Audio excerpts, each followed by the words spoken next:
Students, I hope you all are doing well. So आज हम करेंगे फिजियोलॉजी का lecture number 16 which is T conorm and S नोम। पहले हमने डिस्कस किया था कि टी नोम और एस कोनोम क्या होता है। आज की वीडियो लेक्चर में हम देखेंगे कि टी कोनोम और एस नोम क्या होती हैं, उनके लिए कौन से इंपॉर्टेंट ऑपरेटर्स यूज़ होते हैं और हम किस तरीके से उसको ऑपरेटर प्रूफ करते हैं। Okay, binary operation on 0 and 1 is said to be a T कोनोम और S norm on 0 and 1 if the following hold। हम किसी भी बाइनरी ऑपरेटर को जो एक क्लोज्ड इंटरवल 0-1 से बिलोंग करता है, क्या क्या कंडीशंस होती हैं कि हम उसको S नॉर्म कहते हैं। ये चार कंडीशंस हमारे पास आ जाती हैं बच्चों। S1 क्या होता है, S ऑफ X इज 0 या फिर S ऑफ 0x आपके पास इक्वल होता है X।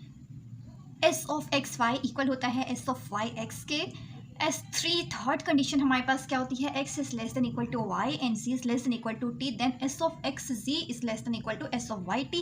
S4 फोर्थ नॉर्म हमारे पास क्या होता है, s ऑफ xy z पे जब हम s ऑपरेट करते हैं तो वो इक्वल होता है sx s ऑफ yz और होल पे हमने s यानी कि नॉर्म अप्लाई करना है।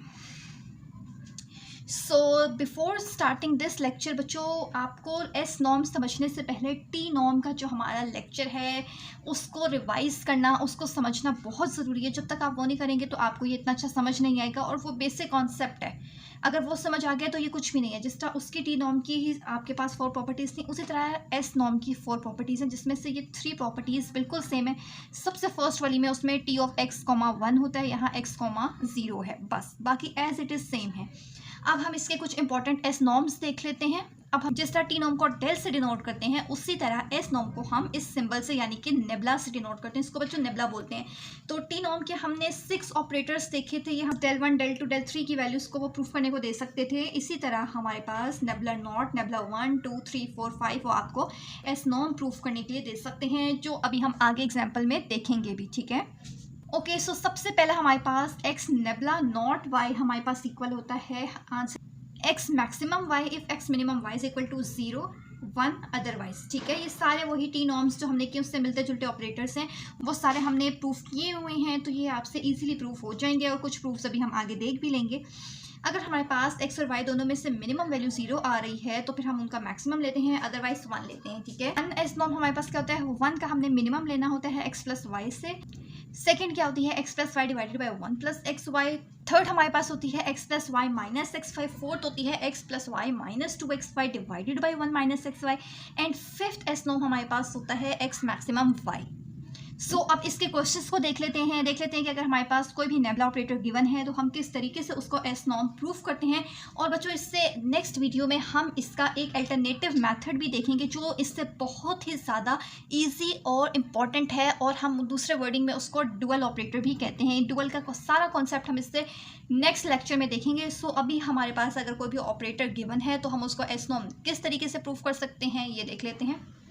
ओके, सो एग्जाम्पल है हमारे पास, show that nabla 5 is a S norm. हमने ये शो करना है कि नेबला 5 जो है वो एस नॉर्म है। नेबला 5 हमें पता है क्या था, एक्स नेबला 5y इक्वल होता है एक्स मैक्सिमम y के। ये हमारे पास नेबला ऑपरेटर के गिवन है। हमने ये शो करना है कि क्या ये एस नॉर्म है या नहीं। ऑब्वियसली है तो सही। अब हमने वो चारों प्रॉपर्टीज़ को यूज़ करके बस इसका प्रूफ कर देना है, ठीक है। सबसे फर्स्ट कंडीशन हमारे पास क्या आ जाती है बच्चों, सबसे फर्स्ट एक्सियम हमारे पास क्या था, एस ऑफ एक्स 0 इक्वल होता है एस ऑफ 0x के। या फिर हम क्या इस चीज़ को लिख सकते हैं, टी नॉर्म्स में भी हमने डिस्कस किया था कि हम इसको लिख सकते हैं एक्स डेल वाई, यानी कि यहाँ पे हमारे पास ये चीज़ x है और ये चीज़ y है, यानी कि एक्स डेल 0 या फिर 0 डेल x या फिर 1 डेल x, ठीक है। ओके, सो जो भी 0 के साथ ऑपरेट होते हैं उनकी वैल्यूज़ तो x ही आएंगी, जो 1 के साथ ऑपरेट होता है उसकी वैल्यू 1 आ जाएगी। S of x 0 is equal to, यानी कि ये x है, ये हमारे पास y है, ये x था, ये y था, तो यहाँ पे x की जगह x ही रहेगा, y की जगह हमने 0 लिख देना है। x और 0 में से मैक्सिमम वैल्यू हमारे पास x ही होती है। इसी तरह x डेल नॉट 0 ले लें या पी आए, इसका मतलब भी सेम यही वाली कंडीशन है, तो यहाँ से x आ जाता है। या फिर 0 x की जगह ले लें और y की जगह आप x रख लें, तो तब भी 0 की x की जगह 0 और y की जगह x रखेंगे तो मैक्सिमम वैल्यू हमारे पास x ही आ जाती है, ठीक है। या फिर x की जगह 1 रख लें, y की जगह x रख लेंगे, तब भी मैक्सिमम वैल्यू हमारे पास 1 ही आ जाती है। सेकेंड कंडीशन हमारे पास क्या होती है, एक्स नेबला वाई हमारे पास इक्वल होता है वाई नेबला एक्स के। सो एक्स नेबला वाई हमारे पास क्या है, एक्स मैक्सिमम वाई है। एक्स मैक्सिमम वाई लिखें या वाई मैक्सिमम एक्स लिखें, बात एक ही है। So which is equal to Y nabla X. Third condition बच्चों हमें पता है टी नॉर्म्स में हमने बहुत ही डिटेल से इस कंडीशन को डिस्कस किया था, because this is pretty much difficult from all the remaining axioms. So third condition is if x is less than equal to y and c is less than equal to t, then we have to show that x del c is less than equal to y del t. So ये वाली चीज़ हमारी पता होती है और हमने वाली चीज़ बनानी होती है। ये वाली चीज़ हमारे पास किसके इक्वल थी, x मैक्सिमम y की, और y del t का क्या मतलब है, y मैक्सिमम t। अब हमने यहाँ से क्या करना है, ये वाली कंडीशन आपको पता है हमने करना क्या होता है, x is less than equal to y। अगर x जो है वो y से लेस है तो फिर y किससे लेस होगा, तो फिर ये y लेस होगा y मैक्सिमम t से, और अगर z जो है वो t से लेस है तो फिर ये लेस होगा y मैक्सिमम t से। ठीक है, यानी कि सिंपली जो आपने इसका बैकवर्ड स्टेप बनाया होता है ना, ये वाली चीज़ हमने दोनों कंडीशंस के साथ लिखनी होती है। पहले ये वाली चीज़ लिख लें, फिर z less than equal to t लिख लें। ये दोनों कंडीशंस लेस होती हैं जो हमारे पास इस साइड पे लिखा हुआ होता है। सो यहाँ से हमारे पास x नेबला z और this is equal to y nabla z।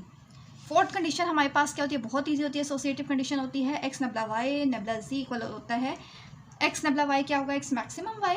ठीक है, मैक्सिमम नेबला की जगह उसका operator maximum z, bracket open कर दें, ब्रैकेट अब हम y और z पे लगा देंगे। So this is equal to x की जगह x, मैक्सिमम की जगह नेबला, अगेन मैक्सिमम की जगह नेबला। सो x nebula y nabla z, ये चीज़ हमारे पास इस चीज़ की इक्वल हो जाती है। इसका मतलब है लेफ्ट साइड इक्वल हो जाएगी राइट साइड की।